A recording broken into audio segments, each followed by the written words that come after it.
The tourism industry is a thriving part of Africa's economy. When you think of tourism in Africa, you may consider the beautiful beaches of Morocco or Seychelles. There's also the ancient history of Egypt and the wildlife of South Africa and Kenya. Where does Nigeria fit in?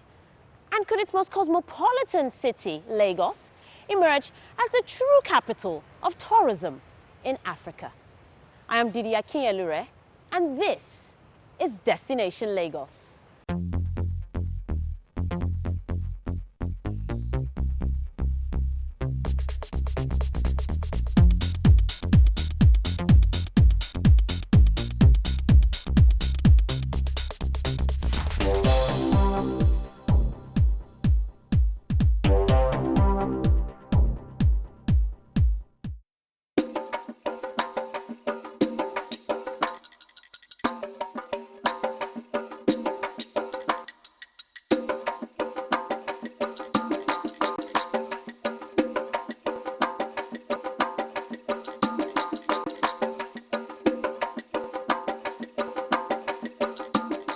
Lagos is the economic powerhouse of Nigeria, a country that recently emerged as Africa's largest economy. Over the years, Nigeria has relied heavily on oil for its revenue. With the global drop in oil prices, the country is looking to diversify its sources of revenue, and tourism could be an alternative income earner for the nation. Presently, tourism in Nigeria centers on Lagos State. The coastal city is known for its beach resorts, art scene, historical sites, shopping and nightlife. Lagos is the city of excellence. I will tell you, Lagos have everything that Nigeria wants: the best food, the best film place, the best market. Then the hard work, the creativity. Lagos have everything. The music of Lagos, the film of Lagos, the cuisine of Lagos, the fashion of Lagos, all these things are the ingredients of a cultural industry that lend the credence to a vibrant tourism industry. With 22 million people living in the city and millions of commuters from neighboring states and countries passing through, the Lagos State government has identified tourism as a potential major revenue earner. The density, the volume, lends good credence to the potential for tourism. If Lagos consumes more of Lagos, to start off with community tourism, taking it to the communities of Ikorodu, Ekpe, Badagri, Takwa Bay, Bar Beach, like we are here, the potential is huge. Lagos State is home to expansive beaches, world-class restaurants, nightclubs and bars, arts and cultural activities, and historical locations, one of which is Badagri, a coastal town and a key port in the export of slaves in the slave trade era.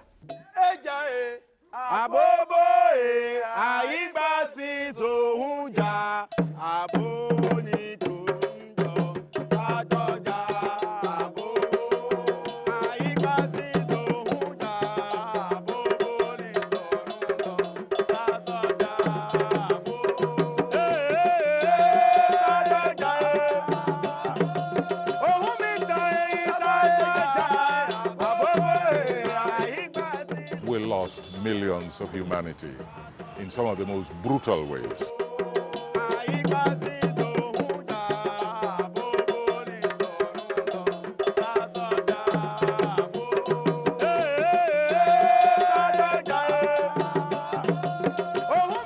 And our people, they still are people no matter where they are. The word diaspora is used generally. Now, where do we expect should be the first port of call for the children, the offspring of slaves who were taken away? Where is their pilgrim point? This is their pilgrimage, West African coast. They want to see the fort. They want to see the various points of no return along the coast, Ouida, Badagri, etc., etc. This is for them home. So that is their motivation for tourism.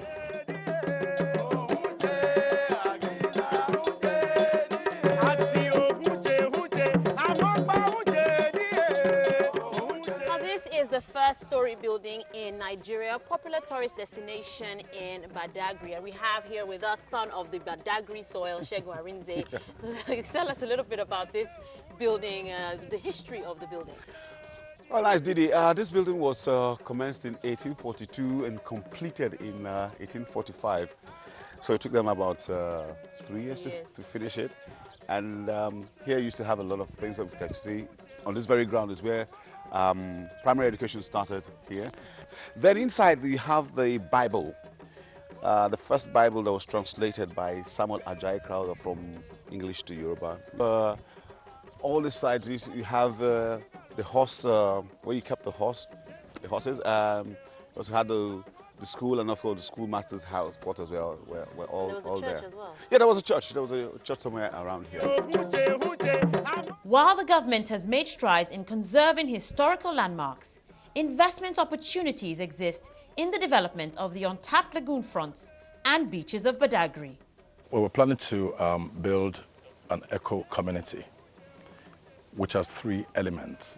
The first element is the actual resort itself, which is floating villas built with timber and thatch on the island behind us, which will consist of about 50 floating villas on the water. We've tried very much to be in harmony with the environment. So we're not going to do any landfill. We're going to build them on stilts, just like you have in Asia or in Mauritius and such places. We've done all the design work for that, and we're ready to construct. Badagri itself, if you look at it, lends itself to tourism a lot, just sheer beauty. I mean, I've not seen anywhere else as beautiful as this. And when people come here from abroad, foreigners, when they come here, it's always the best place they've been. Just the environment. There's nothing here at the moment except this one villa. But when you look around you, the creek, the trees, the whole environment, it's of such beauty. And we need to tap into that. And that's why we decided to set up a resort.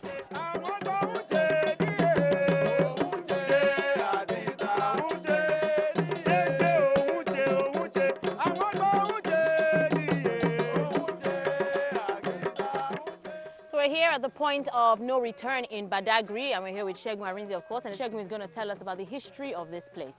Oh, first and foremost, I'll say a big thank you to the students of Glory Land Secondary School, Aguda, Surulere, Lagos. They're here on excursion. So right here is the Badagri slave route. Like you can see, this is the route of the journey to the unknown destination, because the slaves never knew where they were going.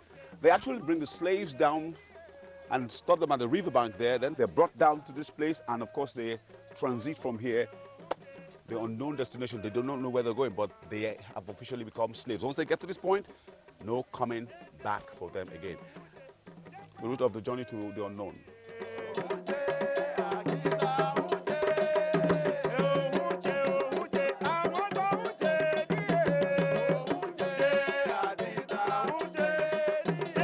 Ekpe, if you've ever been to Ekpe and you cross over the bridge that takes you onto the mainland of Ekpe, and you look at the lagoon there, and you look at the hills that roll up from the lagoon, you will see, if you've ever been to kind of similarity in the topography, there's potential to build tourism resorts on pretty much virgin land. So please come to Lagos and take a look. You won't be disappointed, and you will find something to invest in. A new privately funded coastal city is being built on land reclaimed from the Atlantic Ocean. Eko Atlantic, it came out of a real need to protect Victoria Island. Over the past 110 years, we've had serious erosion which threatened the existing Victoria Island, the commercial centre of Lagos, back in 2005. So what we are doing, we're reclaiming all the land that was lost, and we are building a very robust seawall in front of that, and the total footprint of the new city will be 10 square kilometers. Eko Atlantic Marina is expected to become a regional tourism and entertainment attraction, with alfresco bars, world-class restaurants and enticing boutiques. There's plenty of scope for tourism in the marina, but immediately around the marina there will be a very wide, very generous pedestrian walkway and access to retail outlets, bars, restaurants. So the marina, particularly in the evenings, will become a very, very lively place and attract a lot of tourists. Over the last couple of years, Lagosians have witnessed a major influx of shopping malls in the city. The retail sector is on the rise, and Eko Atlantic will house West Africa's largest shopping mall, sure to be a major tourist attraction. That shopping mall is 120,000 square meters of lettable area. And within that, we're going to attract a lot of international brands for anchor zones within the shopping mall. And those discussions are at a very advanced stage, and we expect construction of the shopping mall to start next year. To achieve its full tourism potential, Lagos State requires investment in the hospitality sector. In spite of the macroeconomic challenges, investors remain confident about the hospitality industry in Africa. And according to research, Nigeria is the country with the most rooms in the pipeline. Local and international hospitality brands are springing up across the city of Lagos, seeking significant returns. We're just scratching the beginning of the industry. There are a lot of opportunities. What I will say is, if anybody is interested, this is the right time. First of all, the government is a pro-hospitality, pro-tourism government, and they are providing a lot of incentives and support. And if there's any time to continue to commence or to consider investing, this is the right time. After the break, we will focus on Nigeria's music and film industry. Stay with us.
Despite the slowdown in the economy, Nigeria's arts, entertainment and recreation sector is on the rise. Who the hell do you think you are? Everything these days in Nigeria is being done despite economic hardship. And culture is not a poor relation. It's not a poor relation. On the other hand, culture is a revenue-generating relation. And Lagos is in a very unique position to attract tourists to this place.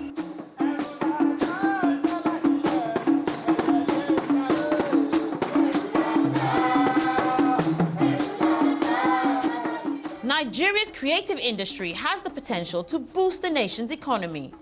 The film industry in Nollywood is the country's second largest employer after agriculture. Nollywood produces over 50 movies every week, generating over $500 million annually, and the industry draws in the attention of tourists all over the world.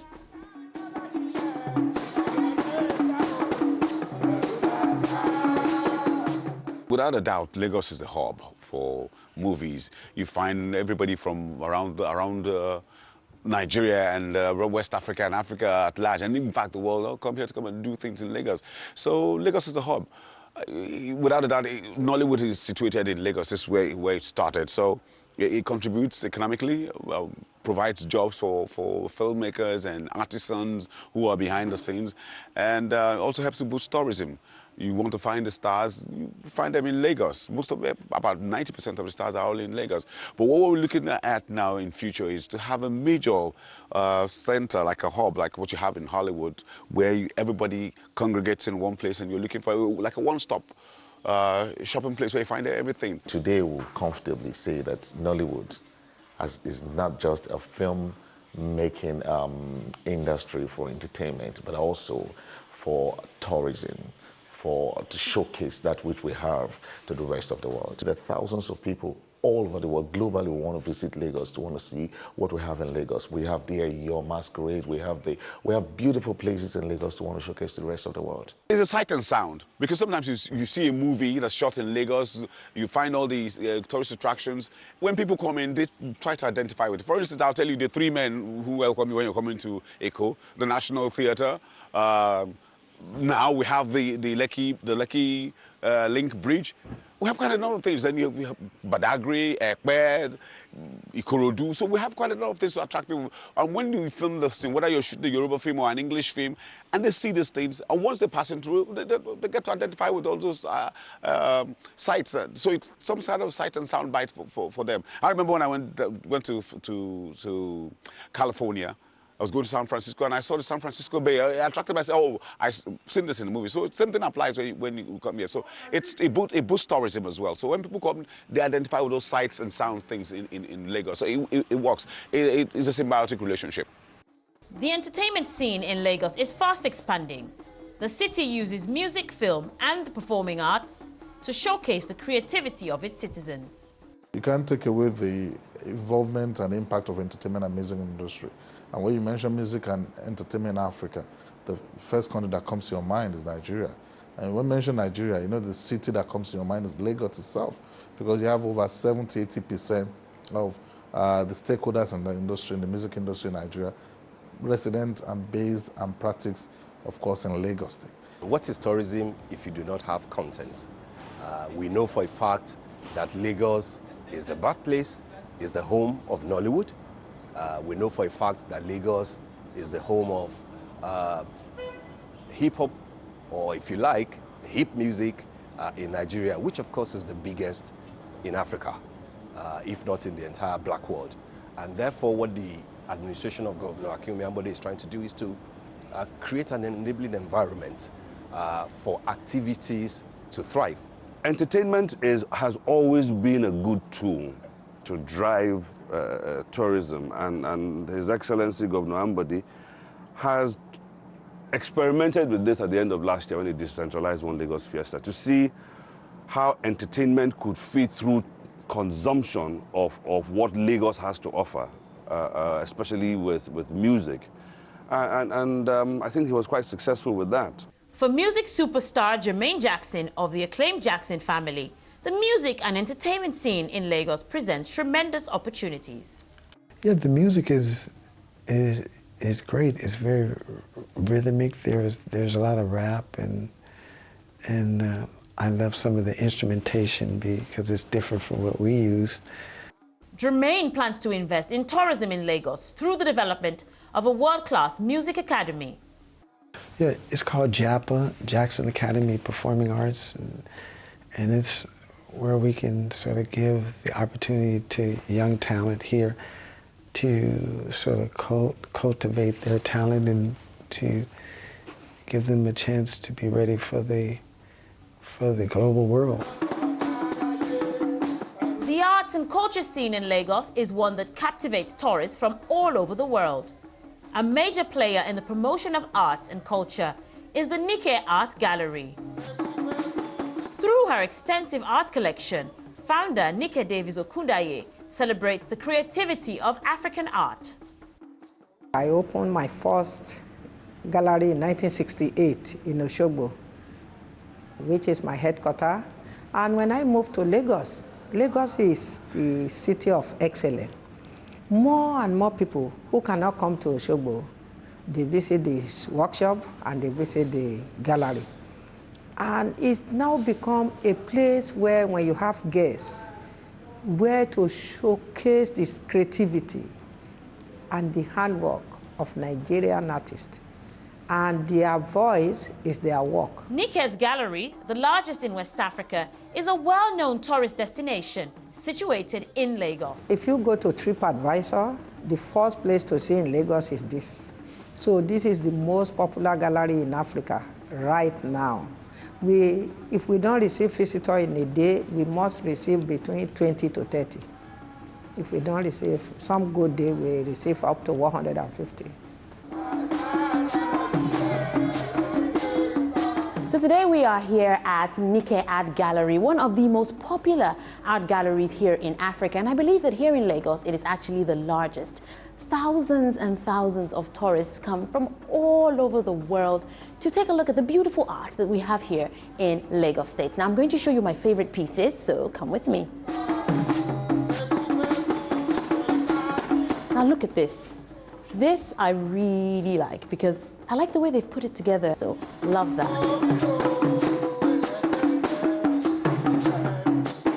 Equally popular is Terra Culture, a one-stop shop for the creative arts.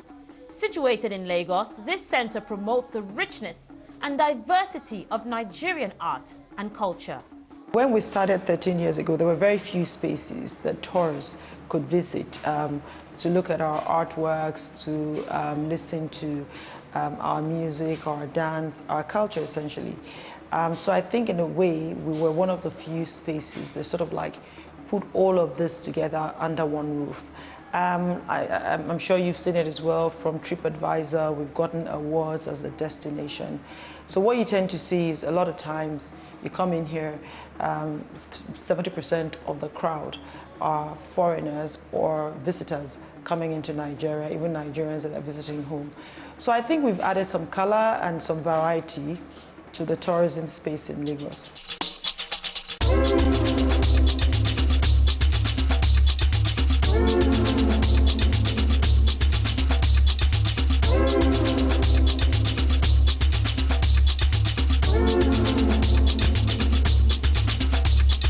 In December last year, one of our flagship projects was the One Lagos Fiesta show, which we did in rebranding the old Lagos Countdown, which used to be for one day at one single venue in Victoria Island at the Bar Beach. But of course, we had 5 days in December, culminating in a grand fiesta on the 31st, leading up to the morning of January the 1st. In 5 different places, all the administrative centers that make up Lagos State, your Ekpe, your Ikorodu, your Badagri, your Lagos Island still using Victoria Island, and of course, Ikeja. We used Agege last year. We'll most probably use another venue this year. And what that showed to us was that there are talents all over. We discovered that in Ekpe, in Ikorodu, in Badagri, there were artists waiting to be discovered. People who, in all genres of music, in Fuji, in Juju, in rap, in Afrobeat, and in jazz. One Lagos, get the sign. It's the master brand for Lagos, which simply is about the oneness of Lagos, the inclusiveness of the philosophy of this administration. It's about the oneness of Lagos. It's about the governor's mantra that nobody will be left behind. It's about the diversity of Lagos, the color of Lagos, and the uniqueness that that diversity throws up. That is the power of Lagos. To create an enabling environment for private investment in tourism, the government must play its part. If you're a foreign investor coming to invest in Lagos, a new office has been created, Lagos Global. Go there. Professor Demola Abbas is a global citizen. He works for the governor, and his focus is to make your life easy for you to arrive in Lagos and get from arriving in Lagos to doing whatever business you came to do. That is Lagos Global. Governor Ambode set out with these: tourism, hospitality, entertainment, sports, and excellence. And his focus is, we have to look at this alternative economy now. we have to invest in this alternative economy now, because it takes a while for the trickle-down effects for it to spin off into jobs and into additional revenue, GDP, etc. So the potential has always been there. It's bringing the right amount of each one of these assets together to bear.